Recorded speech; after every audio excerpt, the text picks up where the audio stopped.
제21장.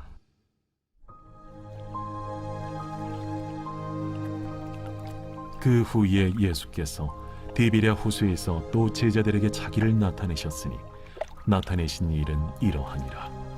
시몬 베드로와 디두모라 하는 도마와 갈릴리 가나 사람 나다나엘과 세베대의 아들들과 또 다른 제자 둘이 함께 있더니 시몬 베드로가 나는 물고기 잡으러 가노라. 우리도 함께 가겠다. 하고 나가서 배에 올랐으나 그날 밤에 아무것도 잡지 못하였더니 날이 새어갈 때에 예수께서 바닷가에 서셨으나 제자들이 예수이신 줄 알지 못하는지라. 얘들아, 너희에게 고기가 있느냐? 없나이다. 그물을 배 오른편에 던지라. 그리하면 잡으리라. 하시니 이에 던졌더니 물고기가 많아 그물을 들 수 없더라.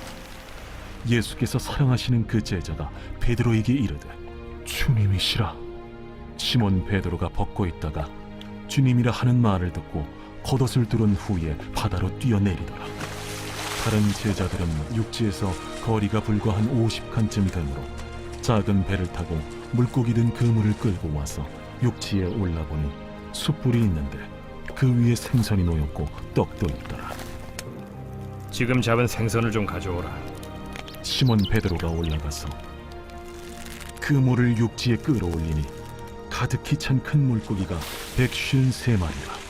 이같이 많으나 그물이 찢어지지 아니하였더라. 와서 조반을 먹으라. 제자들이 주님이신 줄 아는 고로 당신이 누구냐 감히 묻는 자가 없더라. 예수께서 가셔서 떡을 가져다가 그들에게 주시고 생선도 그와 같이 하시니라. 이것은 예수께서 죽은 자 가운데서 살아나신 후에 세 번째로 제자들에게 나타나신 것이라. 샬롬, 여러분 반갑습니다. 오늘 또 큐티로 여는 기막힌 하루입니다. 이 시간 우리에게 허락하신 본문은 요한복음 21장 1절부터 14절까지의 말씀과 제목은 자기를 나타내신 예수님입니다. 올해는 작년에 비해 빨리 찾아온 부활주일이었습니다. 특별 새벽 기도회가 시작되기 전에 목사님께서는 현수막을 미리 걸어두시며 모든 공동체가 함께 고난주간에 모이기를 간절히 바라셨습니다. 누누이 말씀하셨죠. 2023년도에 특별 새벽 기도에 반응이 없으셨던 사건이 계기가 되어 올해는 예년에 비해 빨리 환경 구성을 해주셨습니다. 그것 때문이었을까요? 고난주간이 찾아오기 전부터 담임 목사님의 가정이 초토화되는 것으로 은혜를 위장한 고난의 조각들을 보이며 특세가 시작이 되었고요. 부활의 아침을 맞고 지나고 있습니다. 목사님의 생생한 간증이 새벽 기도 시간에 계속 이어졌고요. 또 하나님께서는 그렇게 목사님에게 예수님을 나타내 주심으로 목사님께서 만난 예수님을 우리도 만날 수 있어서 너무 감사한 특세였습니다. 오늘 본문에서는 예수님께서 제자들을 찾아오시네요. 저와 여러분에게도 나타내시며 찾아오시는 예수님을 만날 수 있는 하루이기를 간절히 바라는 새벽입니다. 그러면 예수님은 언제 자기를 나타내시며 찾아오시는 걸까요?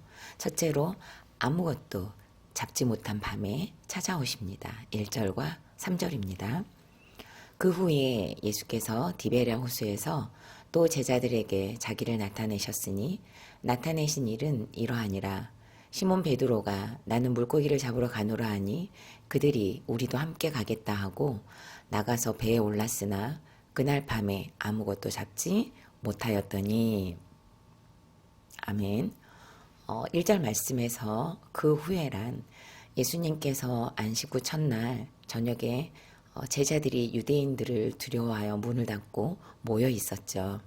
그때 예수님은 첫 번째로 찾아오셔서 평강이 있을지어다 라고 하면서 손과 옆구리를 보여주시며 만나주셨습니다.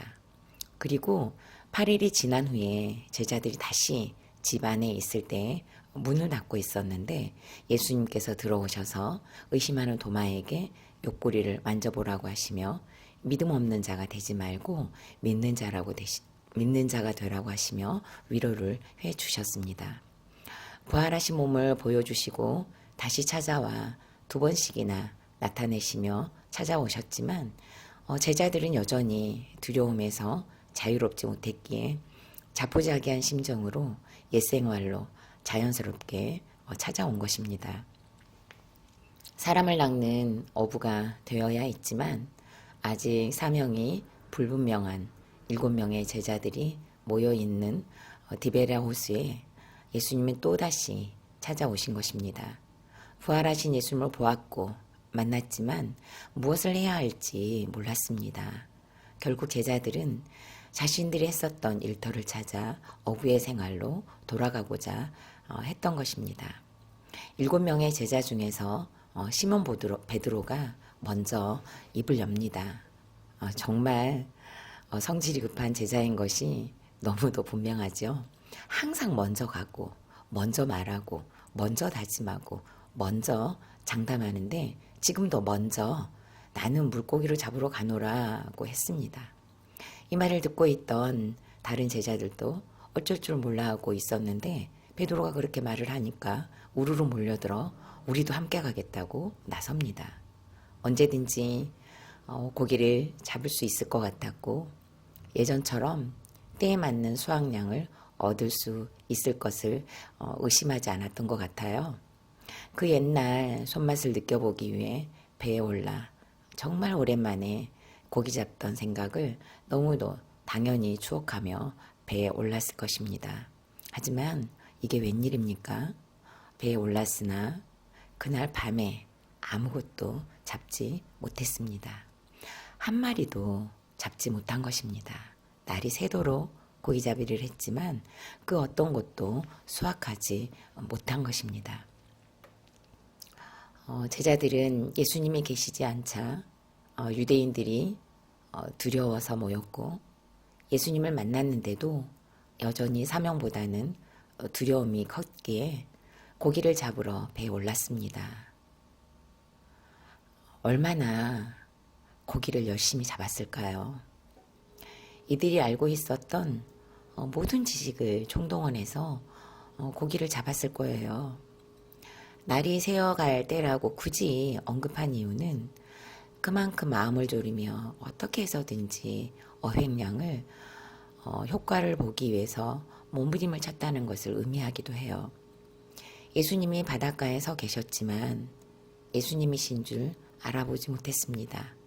새벽녘의 안개 때문일 수도 있겠지만 제자들이 허탈감과 피로감, 상실감으로 인해 마음의 여유도 관심도 없어서 알아보지 못했을 가능성도 매우 높습니다. 하지만 예수님께서는 어두운 밤에 이들을 포기하지 않으시고 제자로 만들어 사명을 위해 사는 자들이 되라고 찾아오셨습니다. 저는 학벌에 열등감이 있고 일중독, 열심중독이 있습니다. 이 재패들은 야망이라는 재패와도 연결이 되어 있습니다. 중학교를 마치지 못하고 산업 현장에 뛰어들면서 공순이라는 소리를 많이 들었습니다. 이 열등감을 해소하고자 학교라는 배에 주경야독을 하며 12년 동안 올라가서 내려올 줄 몰랐습니다. 아직까지는 주경야독만 생각했었는데요. 설교를 하다 보니 양육을 받기 전에 2년을 계획하고 시작했던 학점은행제 과정이 마음대로 되지 않아 5년이 걸려서 졸업했던 것이 생각이 났습니다. 그 시간에도 저는 학교라는 배에 올라가 있었다는 것으로 인정이 되니 학업 열등감의 강도가 만만치 않았다는 것으로 다시 와닿습니다. 저의 학업 열등감은 결혼할 당시 총신대학원을 공부를 하지 않고도 들어갔다는 말에 남편에게 아주 후하게 마음을 주며 결혼을 했으나 그날 밤에 아무것도 잡지 못했던 밤과 같은 시간으로 인도하셨죠. 결혼하자마자 학업을 그만두게 되는 사건으로 아무것도 잡지 못한 자가 되게 하시면서 찾아오셨는데 저는 그 당시 제자들처럼 주님을 알아보지 못했습니다.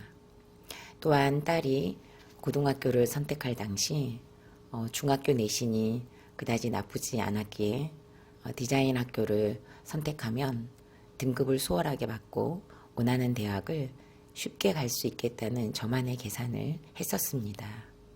그러나 딸은 2학년이 되면서 우울과 무기력이 찾아왔고 수업도 제대로 듣지 못하고 시험 범위도 알지 못하고 겨우 학교만 출석하는 것으로 제가 원하는 좋은 등급을 잡지 못한 밤이었습니다. 남편의 뇌출혈 사건에 연이어 딸의 고난으로 찾아오셨을 때는 감사하게도 구속사가 열려 있었고 공동체와 함께 영혼 구원의 배에 올라탔었기 때문에 주님을 알아볼 수 있어서 입시의 밤을 매일매일 큐티하며 주님을 알아보며 그 밤을 보낼 수 있었습니다. 질문합니다. 아무것도 잡지 못한 밤과 같은 사건이 있습니까? 이 사건에서 예수님이 보이지 않습니까? 보입니까?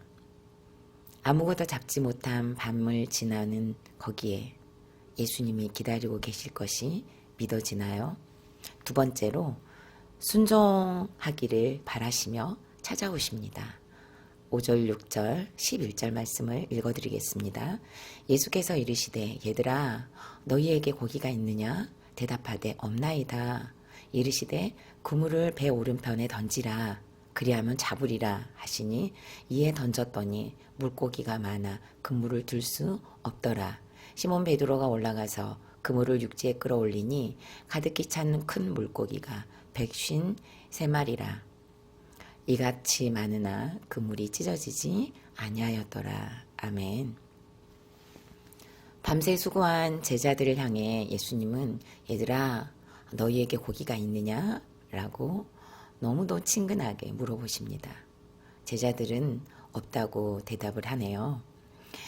이때 예수님께서는 그물을 배 오른편에 던지라고 하시자 순종하여 던졌더니 물고기가 많아 그물을 들 수 없을 정도가 되었습니다.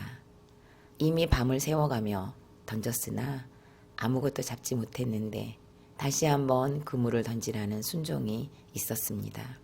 그로 인해 많은 물고기를 잡는 경험을 하면서 오른편에 던지라고 했던 분이 누구였는지 이제야 생각이 들었고 바라보니 예수님이셨던 것입니다.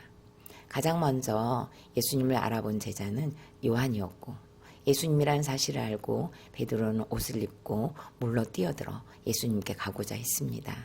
다른 제자들은 배를 타고 물고기를 든 그물을 끌고 왔습니다. 예수님께서는 육지에 올라오셔서 숯불과 떡을 준비해 놓으시며 방금 잡은 생선을 좀 가져오라고 하십니다. 이때도 가장 먼저 행동하는 베드로가 그물을 육지에 끌어올리고 가득히 찬 물고기를 확인했을 때 153마리가 되었습니다. 그물이 찢어지지 아니하였다고 요한이 기록한 의도는 일반적인 상황이었다면 153마리의 어획량이 불가능했을 것이고 이렇게 많은 153마리의 물고기의 양은 그물이 감당할 수 없어서 찢어질 수밖에 없는 상식을 뛰어넘는 이적이었음을 시사하고 있습니다. 어떤 신학자는 요한복음 18장 18절에서 불 앞에 서서 쬐다가 예수님을 부인한 베드로를 다시 살을 낚는 어부가 되게 하시기 위하여 마련한 세팅이라고 해석을 하는 분들도 있습니다.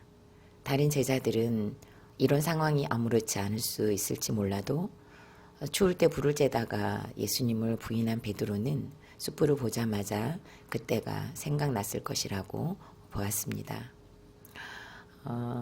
저는 오늘 두 번째 대지를 정리하면서 밤새도록 헛수고를 했음에도 다시 그물을 던졌던 제자들의 모습에 너무너무 큰 은혜를 받았습니다. 새벽녘이 되도록 얼마나 많은 그물을 던졌겠습니까? 정말 모든 지식을 총동원했을 것이고 할 수 있는 방법을 모두 했을 것 같아요. 고기를 잡을 수 있는 방법은 다 해보았을 것입니다. 빈 그물을 올릴 때마다 얼마나 힘이 빠지고 얼마나 허탈했을까요? 그래서 어쩌면 더 피곤하고 더 힘들었을 것인데 그럼에도 불구하고 다시 그물을 던졌다는 것에 저는 너무도 은혜가 됩니다. 그리고 소망과 위로를 얻습니다. 여러분이 알다시피 저는 엄마와의 문제에 있어서 여전히 되었다함이 없는 현실을 살고 있습니다. 미리 말씀드리면 엄마와의 관계도 밤인 것입니다. 엄마의 말 한마디에 너무 쉽게 휘둘리고 표정과 목소리에 걸음걸이를 봐도 감정 상태가 밤이 되어 한 발자국도 내딛지 못해 뒤엉킵니다.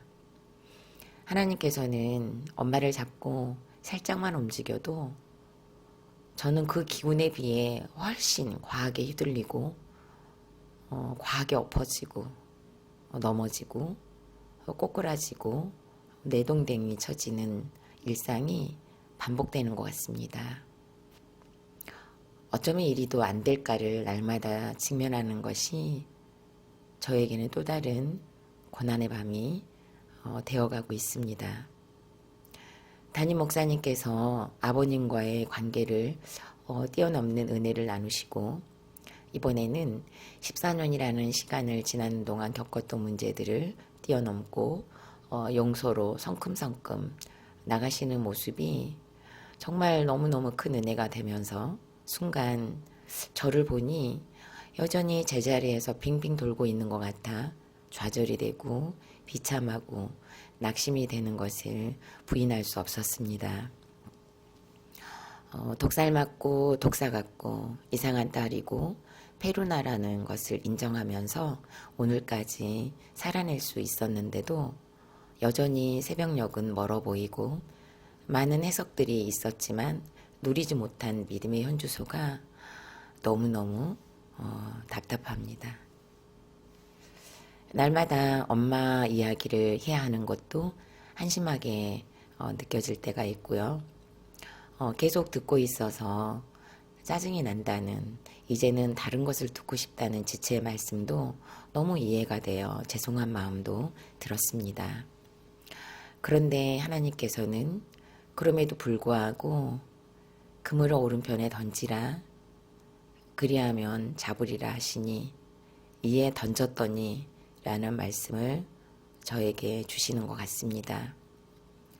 비록 안 되고 넘어진 자리에서 다시 넘어지고 엎어지는 일들이 반복이 되어 밤일 수밖에 없지만 제가 할 수 있는 것은 다시 그물을 던지고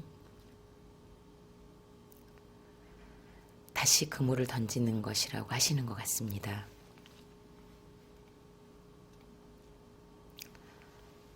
저에게 있어서 밤과 같은 엄마와의 관계를 날마다 말씀 앞으로 가지고 가서 큐티에 그물을 던졌더니입니다. 잡은 것은 아무것도 없지만 그럼에도 불구하고 큐티하고 그럼에도 불구하고 안 되는 엄마와의 관계를 드러내는 것을 멈추지 않는 것으로 그물을 던지는 것입니다. 주님께서는 이런 저를 포기하지 않으시고 이렇게 말씀으로 위로해 주시며 안 되는 엄마와의 문제를 여전한 방식으로 큐티하면서 그물을 던지라고 해 주십니다. 제가 할 수 있는 최소한의 순종은 날마다 큐티로 엄마의 문제를 가지고 가서 죄를 보고 회개하는 이 일상을 살아내라고 말씀해 주시니 저는 다만 여전한 방식의 큐티의 그물을, 때로는 적용의 그물을 내리는 것으로 순종하는 것이 사명이라는 것을 깨닫게 하십니다. 하나님의 때가 차면 저에게도 새벽녘이 되고 제가 원하는 물고기가 아닌 하나님께서 원하시는 물고기를 많이 잡아 그물을 들 수 없는 때를 주실 줄을 믿고 소망하게 하십니다. 질문합니다. 공동체로부터 받은 처방의 그물을 던짐으로 잡았던 물고기의 간증이 있습니까? 그럼에도 불구하고 말씀에 의지하여 순종의 그물이 내려지지 않는 곳, 사람은 어디이고 누구이며 어떤 사건입니까? 세 번째로 조반을 차려주시며 찾아오십니다. 12절부터 14절입니다. 예수께서 이르시되 와서 조반을 먹으라 하시니 제자들이 주님이신 줄 아는 고로 당신 누구냐 감히 묻는 자가 없더라. 예수께서 가셔서 떡을 가져다가 그들에게 주시고 생선도 그와 같이 하시니라. 이것은 예수께서 죽은 자 가운데서 살아나신 후에 세 번째로 제자들에게 나타나신 것이라. 아멘.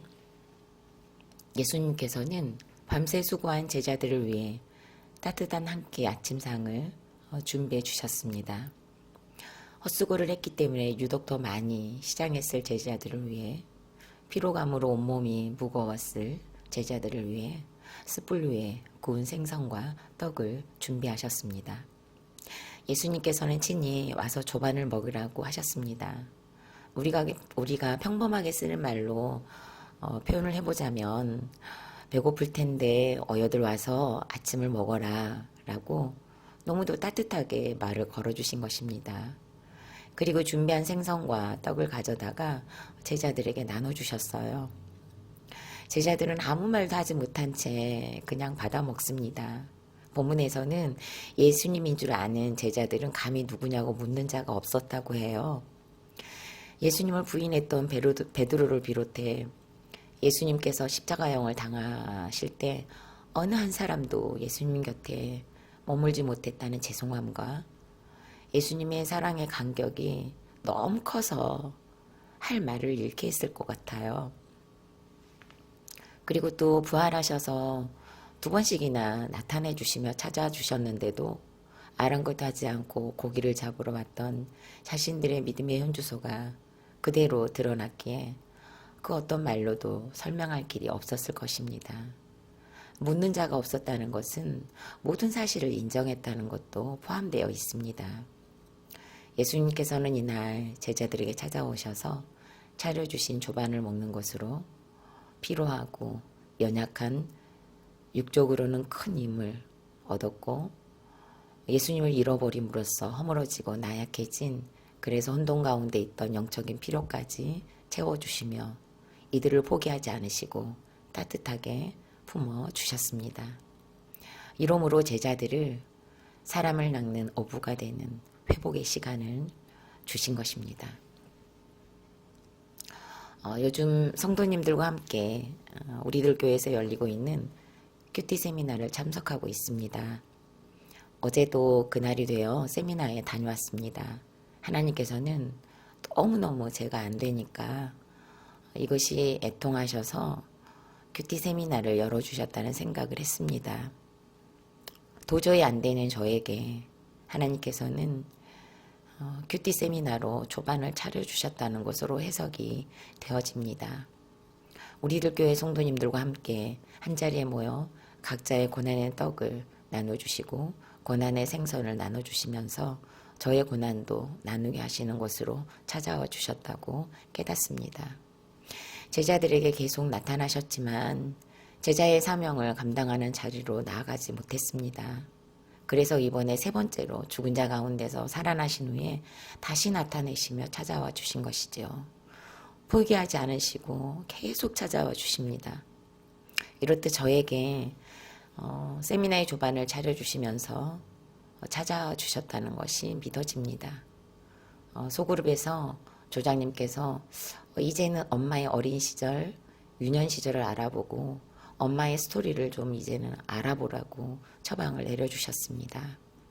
이미 해석은 받았기 때문에 엄마의 스토리를 알게 되면 훨씬 누리는 것에 도움을 받을 수 있을 것이라고 해주셨습니다.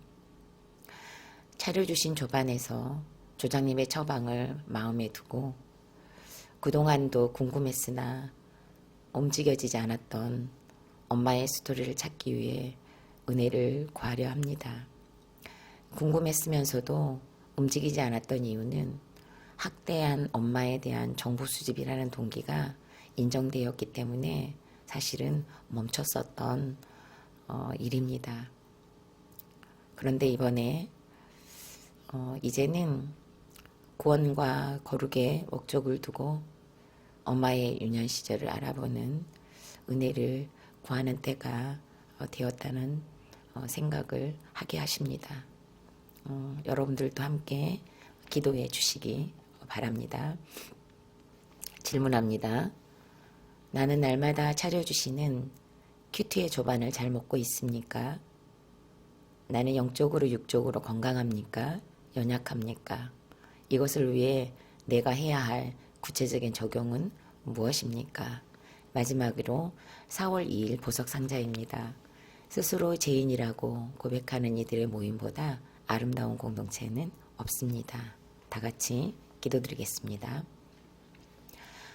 아무것도 잡지 못한 밤에 찾아와 주시고 순종을 바라시며 또 찾아와 주신 주님, 포기하지 않으시고 조반을 차려주시며 사명을 감당할 강건한 힘을 얻도록 영육을 채우시는 예수님을 찬송합니다.